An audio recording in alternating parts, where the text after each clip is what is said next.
Olá, sejam todos muito bem-vindos a mais uma edição do nosso Farol de Limeira. Hoje edição especial, tema importante para a gente discutir aqui no nosso programa nesta sexta-feira, hoje dia 5 de maio, o ano é 2023. Recebo aqui o meu amigo Francisco Alves, Cabo Chiquinho. Cabo Chiquinho, muito obrigado pela presença aqui no nosso programa. Ô doutor, sou eu quem agradece, é sempre muito bom quando eu venho aqui estar com o senhor, aprender cada dia mais, né? Muito obrigado, viu? A gente é que aprende. Nós temos alguns temas importantíssimos para a gente tratar hoje, até porque na semana passada, na semana retrasada, a gente discutiu muito aqui no Farol a questão de segurança pública, que é uma das suas especialidades. Sim. E o tema que tem nos alarmado a sociedade de um modo geral, não é somente o dia a dia cada vez mais violento. Mas a questão das escolas, eu queria começar exatamente por aí, porque a gente percebe uma nítida divisão de pessoas que não são especialistas na área, algumas delas pleiteando segurança no ambiente escolar. Já os educadores, e eu estou mais para essa linha, são totalmente contrários a essa segurança ostensiva dentro das escolas. Então, inicialmente, gostaria de uma pequena exposição sua a respeito desse tema, segurança escolar. Isso aí está nos assustando muito, não só os alunos, os professores, especialmente os pais. Então, é justamente isso, né? Os especialistas de plantão sempre falando daquilo que muitas vezes precisa ser melhorado, né? Uhum. Eu penso assim, ó, quando nós passamos na Secretaria de Segurança, nós já deixamos algumas coisas prontas, né? O Educar Limeira é uma criação da nossa gestão. Nós criamos um programa para isso, né? Onde a Guarda Municipal e as escolas palestrar sobre diversos assuntos, sobre bullying, sobre a questão bombeiro, sobre primeiros socorros, sobre atentado nas escolas também. Tem o Adilson, que continua com esse projeto junto com a Alessandra, levando essas questões para as escolas. Um outro detalhe que está se falando é que vai ser contratado polícia para colocar nas escolas, guardas para colocar nas escolas. Eu acho que é um tema interessante também, não é? Mas que tipo de policiamento será esse? Exatamente. Né? É armado, desarmado, como que é? Porque o meliante, quando vai às escolas, ele não vai desarmado, né? Ele vai com machadinha, ele vai com canivete, ele vai com faca. Então, essas pessoas...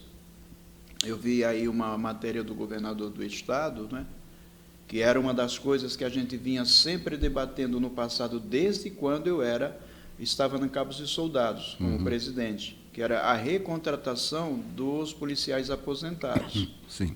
Porque já tinha uma experiência e você adaptava com outras especialidades e fazia a recontratação desses policiais. Então, eu vejo alguns comentários, né, que vai ser contratado policiais aposentados, mas quais são as características disso? Quanto tempo após a aposentadoria esse policiamento vai receber um treinamento específico para esse tipo de policiamento? Esse uniforme é o mesmo que da Polícia Militar ou é um uniforme diferenciado? Né? Para você poder identificar. Né? Eu penso que nós estamos trabalhando, doutor, eu tenho discutido muito aonde eu vou, né? Eu tenho viajado bastante no estado, que é de nós termos um policiamento mais humanístico. Né?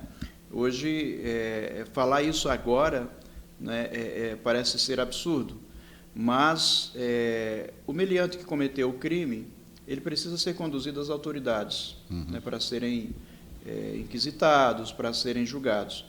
Não cabe mais hoje, por exemplo, você pegar uma pessoa que acabou de cometer um crime e colocar no porta-mala de um Opala. Não é? Essas questões precisam mudar. E isso tudo remete hoje a essa questão tão discutida que é as escolas. Nós temos aí, isso ficou pronto, tecnologias para a gente fazer isso nas escolas. Nós temos sensores, nós temos câmera de reconhecimento facial, né? Nós temos... alguns vai chamar de catraca, né?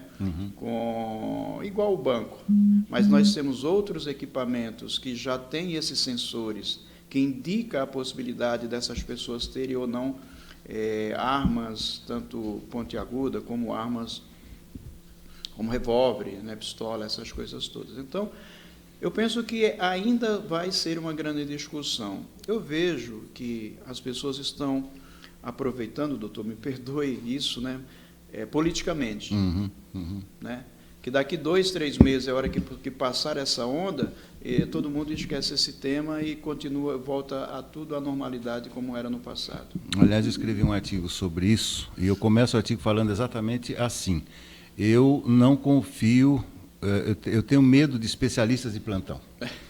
Porque, né, quando o assunto está em discussão, a classe política vem, o governo federal tentou adotar medidas a semana passada de repasse de recursos. Primeiro, a escola estadual e a escola municipal são atribuições exatamente do governo do estado e do governo municipal. Sim.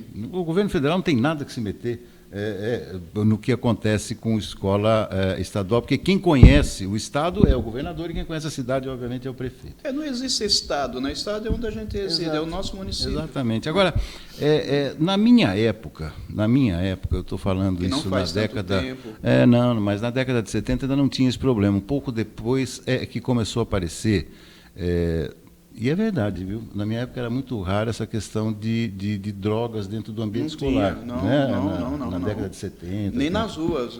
As pessoas iam ao mato, né, para poder fumar maconha porque não podia. Exatamente. Mas depois, né, lamentavelmente, isso aí começou a se aproximar das escolas. E eu me lembro que as primeiras rondas escolares aqui em Limeira, que a gente noticiava, era exatamente para coibir o tráfico nas escolas. Sim. Quer dizer que nós começamos por aí. Sim.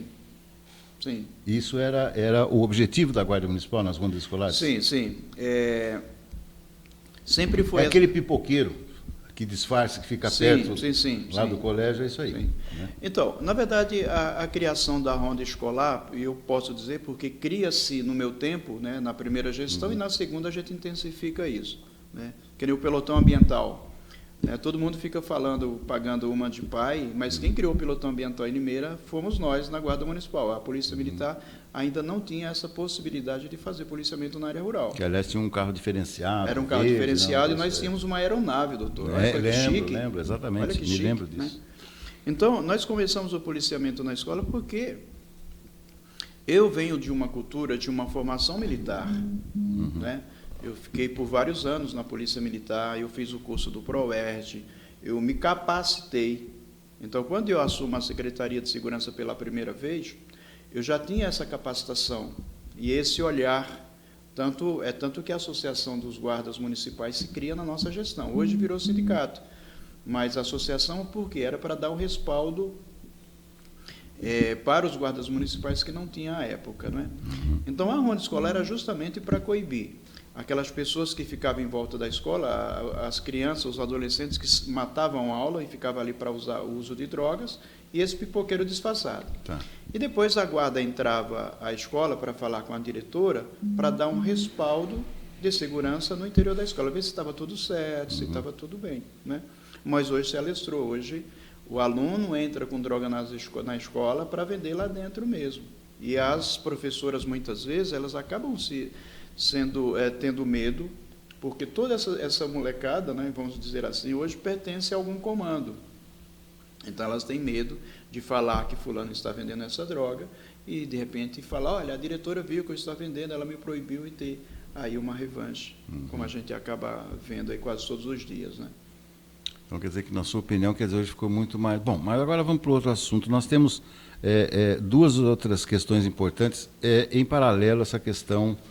nós temos alunos problemáticos, né, que vêm com problemas, apresentam problemas. Né, no caso daquele aluno que matou a professora, ele já apresentava problemas na outra escola, né, e não deu tempo da escola tomar medidas. Ou seja, nós estamos falando de menor, né, no caso desse aluno. E no outro caso trágico também, no caso da creche, foi um maior de idade que simplesmente entrou na creche com um machado. Né? Então, se chama isso arma branca, Carlos? Arma branca. Armas brancas, né? Quer dizer, não houve... lamentavelmente, é comum nos Estados Unidos, onde o acesso às armas é muito mais fácil do que aqui. Lá, volta e meia, ocorrem massacres por armas. Né? Sim, sim. Armas E a gente acaba copiando isso aqui, né? É. A gente sempre copia as coisas piores que tem dos outros países do primeiro mundo. Exatamente. Mas então nós temos duas questões. Então eu quero começar com a questão do menor. A gente escuta tanta coisa nesse país, é só discussão para todo lado, e as pessoas parece que são discussões intermináveis. Agora nós mudamos um governo com um viés ideológico completamente contrário ao anterior e tal. Mas por que ninguém mexe na questão do menor, cara? Por que ninguém se aprofunda um pouco mais na punição dos menores? Porque existe uma questão aqui, sem críticas nenhuma, que se criou-se uma cultura de direitos humanos. Uhum. Mas o senhor é advogado, né? Direitos humanos para quem? Né? Para aquelas famílias que perderam os filhos de machadada, para aquela creche que perdeu lá quase 10 pessoas. Sim. Cadê os direitos humanos? Foram lá na casa dessas famílias? Não foram. Mas vai atrás do menor para dizer, olha, na próxima vez fazer diferente. Né? Não é esse o contexto, mas esse estatuto do menor precisa ser revisto. Não é? A idade ela precisa aumentar. O menor com 12, com 13, 14, 15 anos, eles cometem crimes absurdos. E daí o policial sai da delegacia depois, 2, 3 horas, porque tem que apresentar a ocorrência, e o menor saiu antes.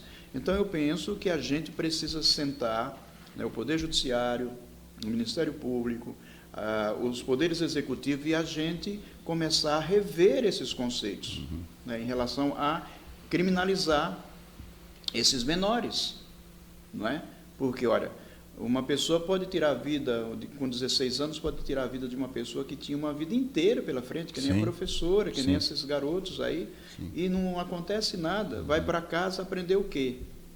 Me diga lá, me fale, me mostre aqui a estatística das pessoas que saem da casa e que elas se deram bem na vida. Me mostre aqui uma estatística que daí a gente vai conversar sobre isso. Não tem. Não, por exemplo, a questão da apreensão, né? O menor fica apreendido, salvo o melhor juízo, por 3 anos ali. Então, já é um caminho, já indica um caminho onde pode ser mexido rapidamente. Aumenta para 10, aumenta para 15, para ele ter noção de que ele pode ficar 10 anos preso. Essa noção de 3 anos, cara, não assusta ninguém. Sim, sim. Não assusta ninguém. Aliás, o único caso recente que eu me lembro de alguém que está há muitos anos e que não é solto é aquele criminoso Xambinho. Lembra do caso do Xambinho? Esse menino parece que aí ele faz exames e aí comprova que ele não está bem das faculdades mentais, ele é reconduzido e interna de novo. Mas 3 anos, para quem tirou a vida de alguém, com todo respeito. Mas aí, doutor, eu acho que tem outro aparato por trás disso, né? Do Xambinho, talvez tenha o advogado da parte da vítima, né? que faz esse trabalho. Fiscaliza melhor. Para ele não trabalhar. E essas pessoas, essas famílias que são mais humildes, né? Não tem como pagar um advogado. Sim.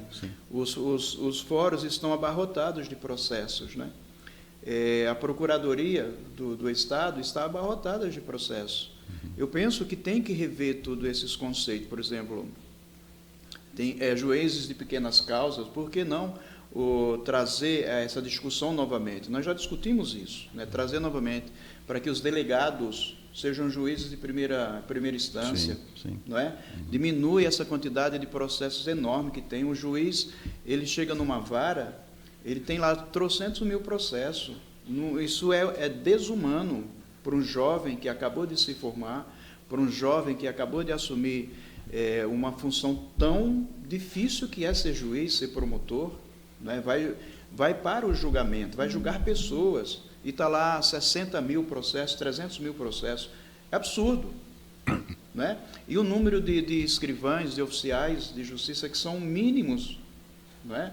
A gente vê aqui, doutor, voltando um pouco aqui para Limeira, o número de policiais é insuficiente para 350 mil. Né? O número de guardas municipais é insuficiente para 350 mil. O número de investigadores, aí a gente nem fala, porque o delegado ele toma conta de 3, 4 delegacias aqui da região da seccional. Né? O doutor Tucumante sabe disso, ele passa um perrengue aí, né, para acertar essa escala para os delegados. Então, a gente precisa sentar, debruçar sobre isso e trazer uma nova luz, jurídica, inclusive, né, para todos esses conflitos. Porque a semana passada eu bati um longo papo com a psicóloga Viviane Batistella e ela Ela falou muito sobre o medo como o medo representa, ele tem um papel de controle social. Né? Nós somos controlados pelo medo. Você tem medo de fazer isso, você tem medo de ir num lugar, Sim. você tem medo de sei o que e tal. E o medo de ser punido também deve existir. Porque o nosso país, ele é muito acostumado assim, é o país da impunidade, né, em vários aspectos. Infelizmente, começa na política e termina, né, no traficante ali. A lei do Gerson, né? A lei do Gerson, passar a perna um no outro e tal. Na sua opinião, então, não basta, então, somente termos leis mais duras, porque isso me parece que nós já temos. Nós temos é que fiscalizar. Sim. Então, através desses agentes que faltam. Sim, sim. Eu penso que o Estado como um todo, né, eu falo Estado, município, eu falo Estado é a cidade que nós estamos. Os governantes devem se preocupar com essa fiscalização. Não adianta uma Câmara de Deputados, de vereador, fazer, chega um novo vereador, chega um novo deputado, chega um novo senador, começar a fazer novas leis, né? Não, tem que fiscalizar as que já tem. Nós somos um país que mais tem leis, doutor. A gente tem leis que a gente nem conhece, a gente desconhece. Né, porque está lá na gavetinha, né, só usa quando é de interesse daquele que fez ela. Exatamente. Né? Então, eu penso que a gente precisa mexer nesse arcabouço dessas leis também do nosso país. Né? Veja que... Leis duplicadas, inclusive. Sim, triplicadas. sim. Tem lei que versa sobre o mesmo tema, o mesmo só assunto. para poder ter o nome lá. Exatamente. Né? Fazer uma emenda na lei, fazer isso. Né? Tudo que é emenda não presta, um dia rasga. Né?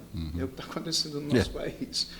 Então, você veja que tem alguns países que a gente às vezes fica muito triste, porque vai alguns dos nossos conterrâneos aqui, né, para esses países e acabam sendo pegos lá com a questão do tráfico de droga e vai direto para a cadeira elétrica, vai morrer, não vai ser julgado. Então, as pessoas, elas temem esse medo do qual o senhor está falando e a doutora também falou. Não, eu não vou levar essa droga para aquele país, porque lá eu vou ser condenado à pena de morte. Exatamente. Né? Então, que nem o menino ficou 3 anos. Mas daí? O que aconteceu com esse menino que ficou 3 anos? Como que ele vai sair de lá? Melhor ou pior? Né? É uma questão que a justiça também tem que trabalhar isso. Né? Fazer um levantamento desses garotos. Porque ele vai sair de lá e vai fazer pior. Porque lá ele conviveu com outros também que já fizeram pior. Né? Então, doutor, é uma discussão... eterna, né? E desculpa, sem contar, dentro da sua experiência, deve ter acontecido isso também, sem contar o fato que alguns pais, especialmente as mães, chegam a levar os filhos na própria delegacia. Sim. Quando não consegue mais segurar aquela pessoa. Sim. E essas pessoas são Olha o ponto que chega. Aquelas pessoas que é anterior, muitas vezes, à nossa época, não é? Que elas foram criadas num regime que é o certo. E quando ela vê que aquele filho está no caminho errado, ela vai lá e fala, olha, esse meu filho está fazendo errado, não é essa a nossa cultura, não é essa a nossa educação. Ela prefere dar para a custódia do Estado do que reabilitar o próprio filho. E daí o Estado cuida? Exatamente, né? Não cuida. É uma madrasta daquelas ruins. Não é? Então, a gente precisa fazer fóruns sobre esses debates. Aí as pessoas que fazem esses fóruns, muitas vezes vêm com um viés totalmente diferente do que a gente está pensando. Mas não é assim, tem que cuidar. Mas como cuidar? Né? Por exemplo, começa nos pais de hoje. A criança foi para a escola, ele bateu na professora, ele volta para casa, aí o pai vai lá, vê com a professora por que aconteceu isso, que ela brigou com o filho. No nosso tempo, a professora dava aquelas palmatórias lá, palmadas, você voltava para casa, apanhava de novo. Não é? Então, doutor, o que fazer? Essa é a grande interrogação. O que fazer com o nosso país, com o nosso Brasil, para que nós possamos viver em uma vida um pouco melhor, psicologicamente, que nós somos doentes. Né? Todos nós. Aqueles que praticam o crime e nós que ficamos aqui. Falar, mas precisava achar uma solução. Nós também ficamos doentes. Né? Eu falei esse dia numa entrevista que eu dei para uma TV em São Paulo, essa novela aí, que Travessia, que tem um menino lá. Eu quase não assisto, mas de repente eu passo, estou em casa e acabo sentando lá com a minha esposa, e tem um menino que chama Theo, né, que daí ele começa a jogar, aprender a jogar na TV, na internet, e gasta todo o dinheiro no cartão de crédito do pai. E fica doente, fica viciado, e ele não quer, porque daí ele quer recuperar aquele dinheiro que ele perdeu para pagar os pais. Tá. E vira aquela loucura, vira uma neurose, né? Essa neurose, ela acaba adoecendo toda a família psicologicamente, porque daí a mãe acha que pode melhorar o filho em casa, a irmã acha que tem que internar, que tem que procurar um profissional para trabalhar essa questão, e daí a gente não sabe como vai terminar essa novela em relação ao Theo. Tá. Né? Tomara que a autora encontre uma solução, né, para um profissional psicologicamente para que resolva isso. Porque senão nós temos outras pessoas doentes igual ao Theo no nosso país. Entendeu? Porque senão, vamos matar então o menino porque nós não encontramos uma solução. Está errado. A autora não pode fazer isso, ficar matando pessoas numa novela numa novela, porque nós temos o mundo inteiro assistindo isso. Né? Tem uma outra cena lá que tem um pedófilo que gravou a menina, ela tem que tirar a roupa, não vai mais à escola, está se cortando toda. Tem que saber como vai ser o desfecho desse festim aí, né? Uhum. Nós vamos falar um pouco sobre comportamento humano. Eu tenho perguntas nesse sentido para te fazer, mas no segundo bloco da nossa entrevista especial desta sexta-feira, eu volto em instantes, rapidinho, falando aqui com o meu amigo Cabo Chiquinho.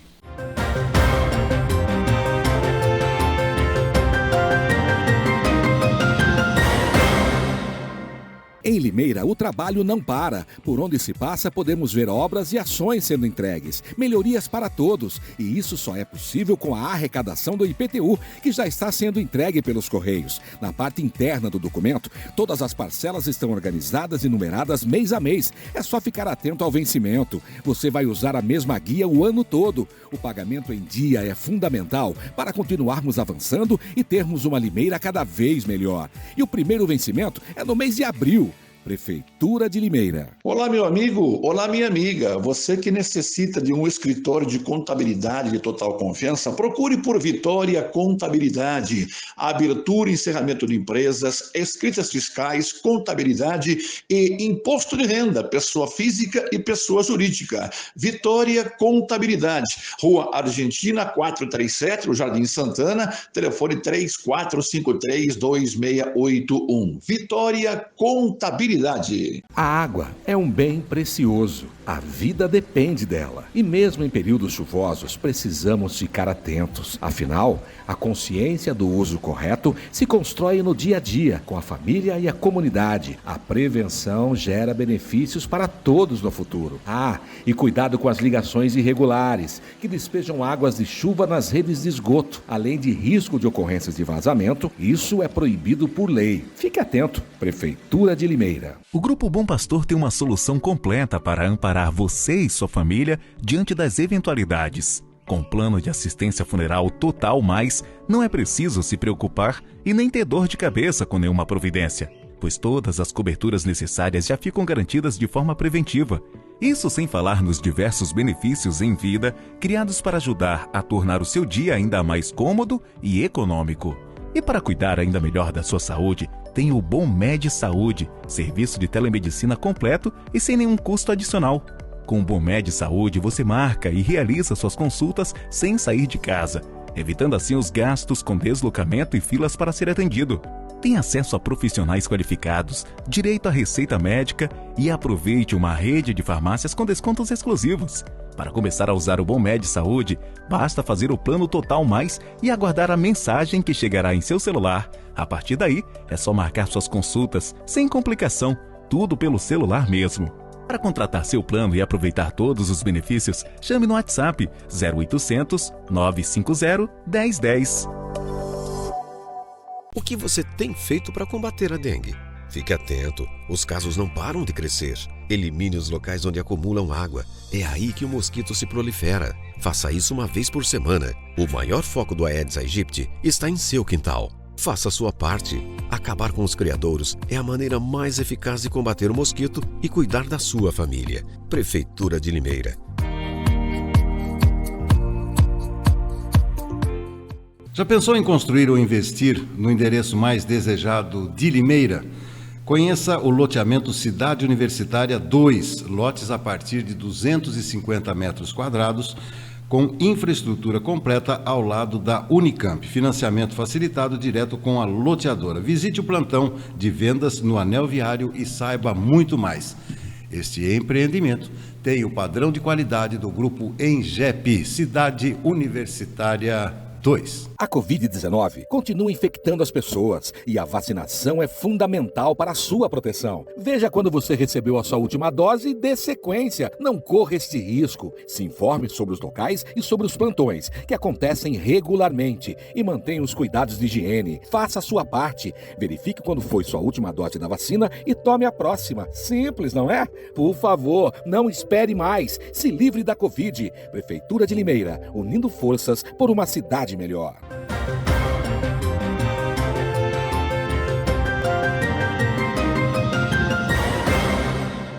De volta para o segundo bloco aqui do nosso Farol de Limeira, entrevista especial desta sexta-feira, discutindo questões de segurança, mas agora, Cabo, entrevistando aqui o Cabo Francisco Alves, Cabo Chiquinho.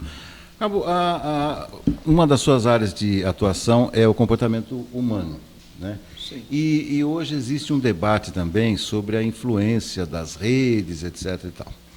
Mas no bloco anterior, houve uma situação sua com relação ao menino da novela, que ele fica fazendo coisas também no computador. E jogos com uma agressividade excepcional estão aos montes aí à disposição da nossa juventude. Então, eu penso que é simplificar muito o problema da delinquência juvenil, e voltando agora a tratar nos jovens, ou a esses atos que foram praticados, a disseminação de discurso de ódio, internet, mídias sociais, tem um arsenal à disposição de qualquer jovem que tenha acesso à internet. Não é só a mídia social, Cabo. Sim.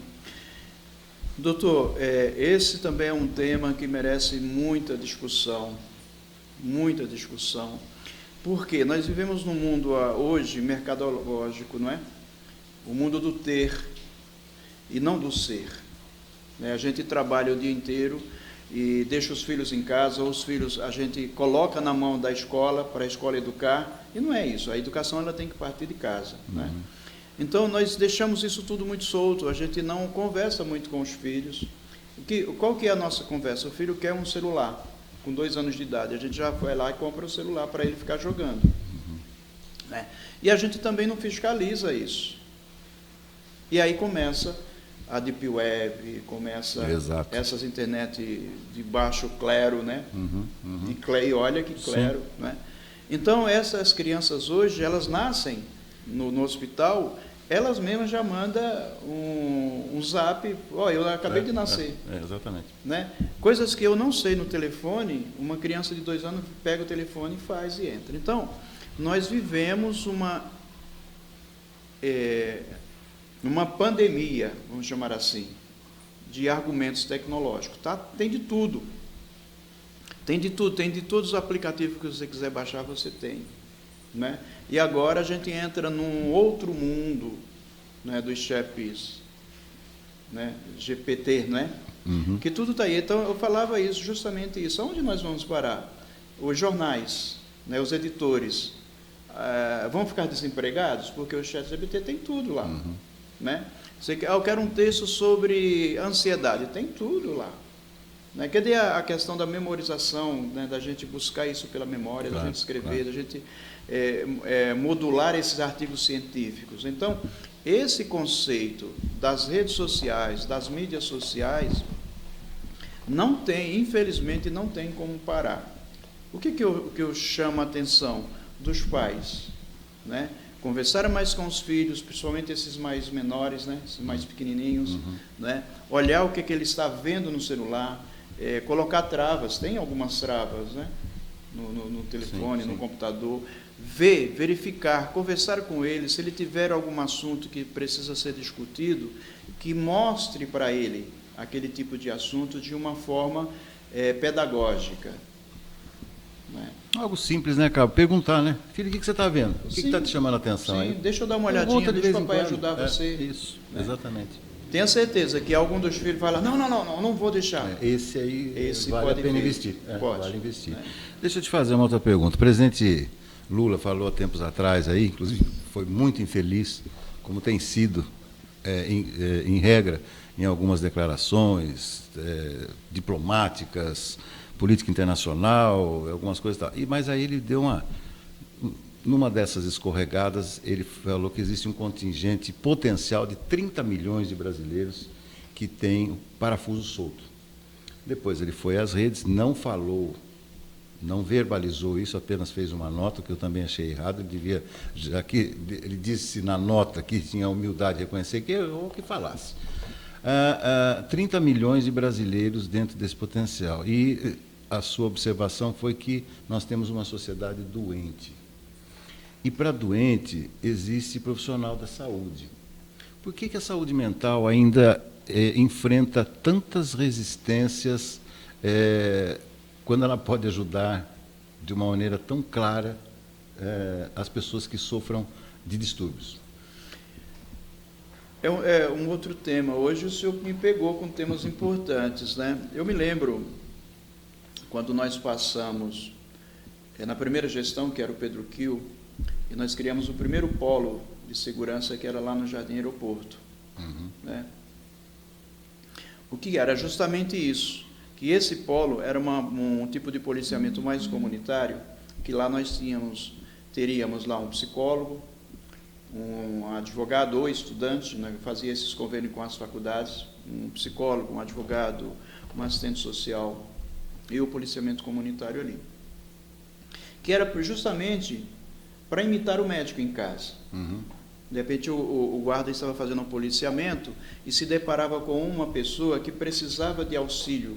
Tinha uma pessoa que estava com depressão na casa, que tinha esquizofrenia, né, que estava passando necessidades na sua casa de alimentos. Então, esse polo era justamente para fazer esse trabalho. Ir nessa casa, fazer a visita, fazer o levantamento e encaminhar para os CAPs, encaminhar para o CEPROSOM e assim sucessivamente. Eu creio que a questão do presidente Lula deva ter sido, não é? Eu vi os comentários, eu não vi ele falando, mas eu vi os comentários, e que é infeliz quando você fala isso numa rede mundial, não é? Politicamente. Eu acho que ele atribuiu isso à questão política em relação aos bolsonaristas, né? Eu acho que ele puxou por esse caminho. E não, nem todo bolsonarista é louco, né? A população não está louca politicamente. Mas é porque volta nesse preconceito. Por isso que eu estou falando de preconceito, Sim, cara, porque sim. Antigamente era muito comum, fulano não bate bem das ideias. Sim, Lembra? Era sim. muito comum falar isso. Ou seja, aí você faz com que a pessoa que precise de auxílio, que precise de tratamento, mais pelas mãos de outras pessoas que estão próximas a ela, faz com que essa pessoa assuma uma resistência ainda maior. Fala, não, eu não sou louco. Porque esse aqui é o drama. Doutor, isso é a minha área, né? Quando você tem uma pessoa com esquizofrenia, né? Porque nós temos vários graus da esquizofrenia, né? Quando ela está no intermediário, ela acha que ela tá certa, e ela não quer tomar medicação, ela não quer ir para o médico, ela não quer ser internada. Exatamente. Não é? Então, mas assim, aí a gente volta politicamente. Quando a gente está à beira das campanhas políticas, daí vem aqueles programas, né, de médico em casa, que todo mundo visita. Passou a campanha, né, essas pessoas não somem o programa, mas tem um distanciamento, né? Se a gente tivesse um programa permanente, possivelmente a gente não tivesse essa chacina nas escolas, porque esse programa permanente podia, então, diagnosticar nessa residência que tinha uma pessoa com distúrbio. A mãe ia falar, o pai ia falar, o irmão ia falar. Olha, o meu filho, ele tem falado em casa que está sofrendo bullying, ou ele fica muito... Nós temos um processo que chama-se epifania, né? Que, de repente, esse garoto se tranca num quarto, ele fica lá por 10 anos, não quer ver ninguém. De repente, acorda um dia, ele abre a janela e vai embora, vai para a vida normalmente. Né? E será que esses bifrênicos eles não estão soltos por aí na rua hoje, com essa evolução dos tempos? Né? Que eles ficam presos dentro de si e que só esperam uma oportunidade para cometer essas barbaridades nas escolas ou na rua, não é? A gente vê na rua, esses assaltos aí são pessoas, doutor, que sofreram problemas no passado. Ninguém vai para o crime sem ter uma percepção do crime. Não vai. Né? Ele tem um fundo psicológico lá que ele já criou essa história de ir para um assalto, de fazer uma chacina numa escola, de esperar a menina sair da escola ou sair da casa, ir lá e exterminar. Tem uma predisposição criminal aí. Tem o dolo, né? A gente chama isso no direito dolo. Tem o dolo. Antigamente, quem nunca, né? Quem nunca viu uma briguinha de dois garotos na frente da escola? Ou duas meninas, puxa o cabelo, dá uns tapas ali, era isso aí. Sim. Agora, eu insisto nessa teoria. Hoje, o acesso a essas cenas, reconheço que vários órgãos de imprensa, por recomendações internas, decidiram não explorar mais esses assuntos, exatamente para não dar visibilidade para os autores. Acho bacana. Como é também do meu tempo lá atrás, de colocar suicídio. Olha, colocar um suicídio em jornal era um negócio assim, quase que absurdo, né, você colocar. Mas, cabo, a gente vai vivendo, a gente vai envelhecendo, você vai vendo no que aquilo pode contribuir. O suicídio também é uma questão muito séria, porque decorre de problemas mentais, de distúrbios psicológicos. Não é? E se você não coloca o suicídio como algo real, como algo que pode acontecer, você, na minha modestíssima opinião, você deixa de contribuir para evitar. Porque fala dos sinais, né? Vamos discutir os sinais, vamos discutir o que pode estar acontecendo. Por quê? Porque o sujeito pode se suicidar. Eu fui convidado, algum tempo atrás, para dar uma palestra no tiro de guerra. Uhum. E o pessoal estava chegando, não é, para fazer o tiro. E o comandante lá era meu amigo, nem lembro mais o nome do comandante, na época que passam, uma frequência muito grande, me chamaram então para dar uma palestra lá no tiro de guerra. Eu acabei a palestra e era sobre suicídio, estava uma onda, né, do suicídio e tal, e o comandante, muito sábio, me chamou para falar sobre isso. Terminei a palestra, daí veio um moço, aí falou: doutor, muito obrigado. Muitíssimo obrigado. Mas o que você está falando? Porque o senhor evitou que eu me suicidasse. Eu só ia terminar, eu vim aqui contra a vontade, eu não queria fazer tiro de guerra, eu estou com uma série de problemas, tudo que o senhor falou vai de encontro àquilo que eu estava planejando. Eu não vou mais tirar a minha vida. Essa palestra abriu um caminho, me deu uma luz. Beleza. Não é? Eu fiquei arrepiado, até hoje eu me arrepio por causa disso. Você salvou, no meio lá de 100 e poucos atiradores, você salvou uma vida, sem imaginar. Né? Por isso que eu acho que esse debate é interessante. Nós estamos aqui, a internet não tem mais fronteira. Né? Lá do outro lado do mundo, a gente pode estar salvando uma pessoa quando a gente trabalha desses assuntos. Né? E daí nas escolas, no consultório eu recebo muito disso, doutor, né, de crianças que agora estão adultas, né, que foram abusadas na escola, que ela não quis falar em casa porque o pai, ele achava que o pai era violento, que se ele fosse lá ele ia brigar com a diretora, ia ficar ruim para ele não ia voltar mais, ia perder os colegas. Eu recebo isso direto no consultório. Né? Então, esse tema é um tema que a gente não precisa falar da pessoa que praticou o suicídio, mas a gente vai encontrar pessoas que se acham feias, que se acham gordas, que se acham magras demais. Isso tudo tem um fundo psicológico. Né? A gente vai encontrar uma garota ou um garoto que é bulímico, tem um fundo psicológico aí que precisa ser tratado. E não é só medicamentoso, é terapêutico. É psicológico, não é? Ela absorveu uma imagem para dentro dela que está incorreta. Né? Por que essa criança ela quer ser raquítica? Ela come e vomita. Será que não é com medo de ficar grávida? Também. De quem é essa gravidez? O que é que está no fundo, no inconsciente inativo dela, que ela guardou o tempo todo. Né? Então, esses assuntos é interessante falar. É o tal do jogar o problema para baixo do tapete, né? Quanto Pois mais você joga para baixo do Pois tapete, menos que se descobre a sujeira, né? E Pois esse é o grande problema. Bom, nós estamos chegando quase ao final do nosso... Aliás, uma das melhores entrevistas que eu pude fazer nesse ano, porque nós estamos abordando temas realmente importantes e com conhecimento de causa. Longe dos especialistas que eu tanto lhe falo, né?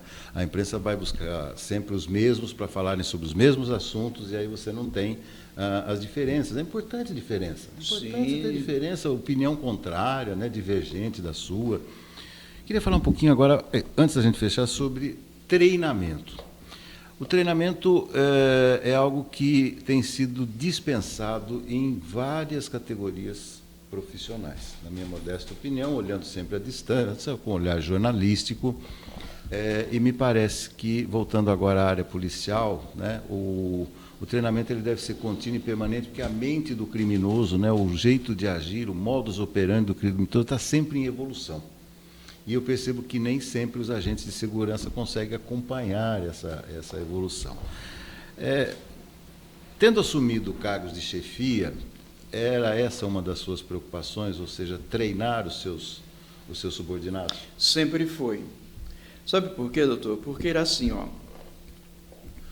Quando eu estava na polícia, isso 86, 87, eu praticamente fiquei preso na corporação, né? Porque eu fui falar com um dos meus comandantes que no seio da corporação precisava ter um psicólogo.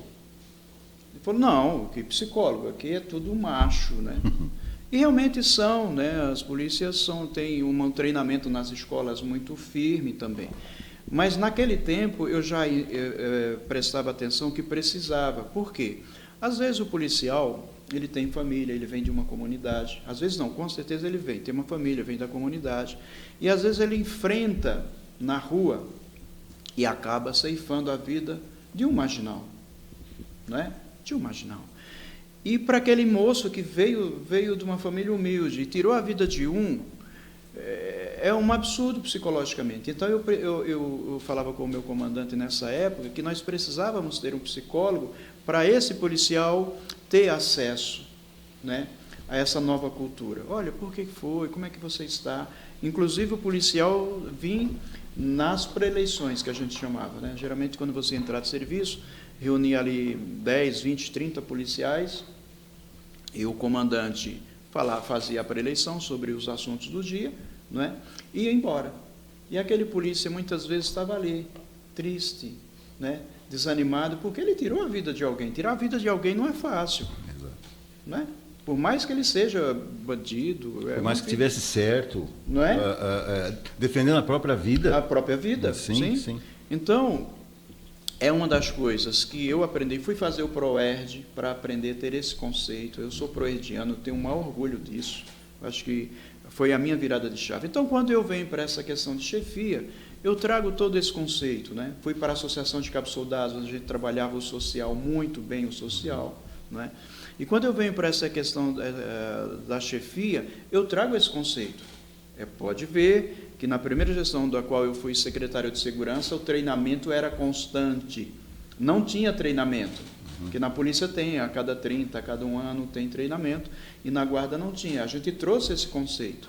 Hoje é lei, né, pelo Ministério da Secretaria de Segurança Pública. Tem que ter os requisitos, tantas horas nessas preeleições, né, nesses treinamentos. Então, eu penso que, sim, nós temos que se capacitar o tempo todo.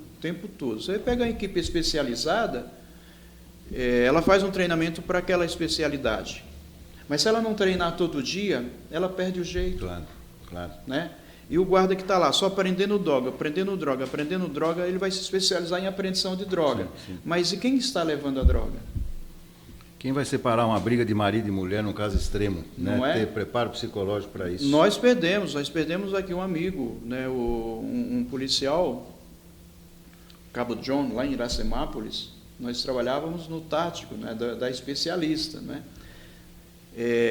Mas uma briga de casal, que é o mais que mata policial, porque ele vai lá querer apartar, e chega lá, o cara está com uma faquinha escondida, espeta, a polícia morre, mata. O Johnny foi isso. Foi isso.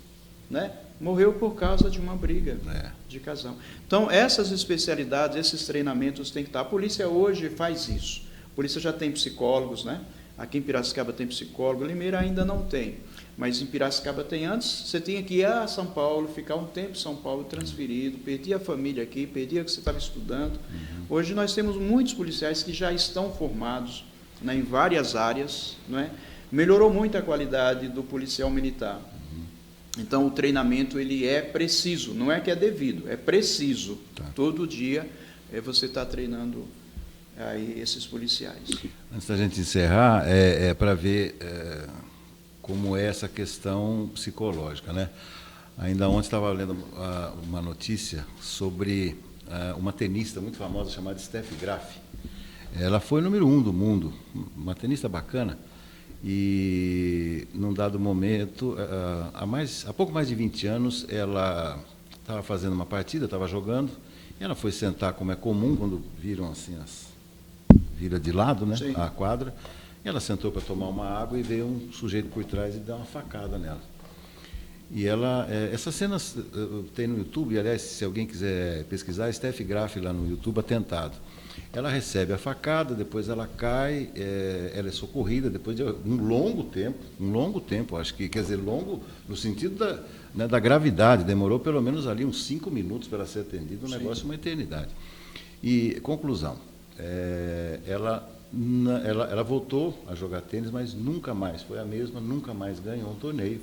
E a explicação dela, falei, como é que eu vou me sentir sentada novamente num banco de uma quadra? Traumatizou, porque ela foi esfaqueada pelas costas, obviamente, pegaram o assassino, quer dizer, o assassino não porque ela não morreu, mas assim, o autor desse crime, e ele acabou morrendo num asilo, tinha distúrbios psicológicos e tal. Então, realmente, meu queridíssimo Cabo Francisco, vamos olhar com mais atenção essa questão da saúde mental. Sim. Agora e sempre. Eu penso que é preciso a gente fazer uma varredura nisso tudo, né? E tudo isso que a gente conversou, tem mais temas, eu fico muito feliz de vir aqui, né? E a gente abordar tantos temas importantes, né? Que a gente ficaria tempos e tempos, né? O tempo é curto. Mas parabéns, doutor, pelos temas que foram abordados aqui, me trazer aqui para falar com o senhor. Temos que ter esse cuidado, sim, principalmente, vamos começar na nossa casa, né? Depois a gente vai para o vizinho, depois a gente vai para a praça, depois a gente vai para os bairros. Exato. Né? É igual a menina do vestido azul. Não é? Então, muito obrigado mais uma vez. Obrigado, sucesso e saúde sempre. E assim colocamos um ponto final na edição desta sexta-feira, aqui do nosso Farol de Limeira. Gostaria de agradecer a sua companhia e convidá-lo para estar conosco na próxima segunda-feira, às 10 da manhã. Ótimo final de semana.